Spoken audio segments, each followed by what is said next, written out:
11 দলের শীর্ষ নেতাদের বৈঠকেই সিদ্ধান্ত হয়েছিল যে যারা এই বাংলাদেশের জন্য রক্ত দিল, যাদের রক্তে ভেজা এই ইতিহাস জুলাই সনদকে বিএনপি পার্লামেন্টে অস্বীকার করে, সংবিধান সংস্কার পরিষদকে অস্বীকার করছে, গণভোটকে অস্বীকার করছে, সবকিছুকে অস্বীকার করে জাতির সাথে যে দ্বিচারিতা করলো, সেক্ষেত্রে সামনের করণীয়ের জন্য আমরা তাদের মতামতটা আমরা শুনব।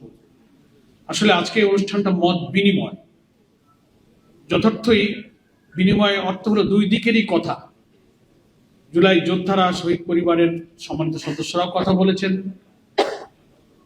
ত্রয়োদশ জাতীয় নির্বাচন উত্তর পরিস্থিতিতে জাতীয় সংসদে রাজনীতির যে নতুন সংকট বিএনপি তৈরি করেছে, তা নিয়ে জুলাই যোদ্ধাদের অভিব্যক্তি, পরামর্শ, মতামত, আবেগটা জানা এবং 11 দলীয় ঐক্যের নেতৃবৃন্দের মতামতের ভিত্তিতে সামনের দিনের করিডোর নির্ধারণের জন্য গত 7 তারিখে 11 দলের শীর্ষ নেতাদের বৈঠকেই সিদ্ধান্ত হয়েছিল যে যারা এই বাংলাদেশের জন্য রক্ত দিল, যাদের রক্তে ভেজা এই ইতিহাস জুলাই সনদকে বিএনপি পার্লামেন্টে অস্বীকার করে, সংবিধান সংস্কার পরিষদকে অস্বীকার করছে, গণভোটকে অস্বীকার করছে, সবকিছুকে অস্বীকার করে জাতির সাথে যে দ্বিচারিতা করলো, সেক্ষেত্রে সামনের করণীয়ের জন্য আমরা তাদের মতামতটা আমরা শুনব।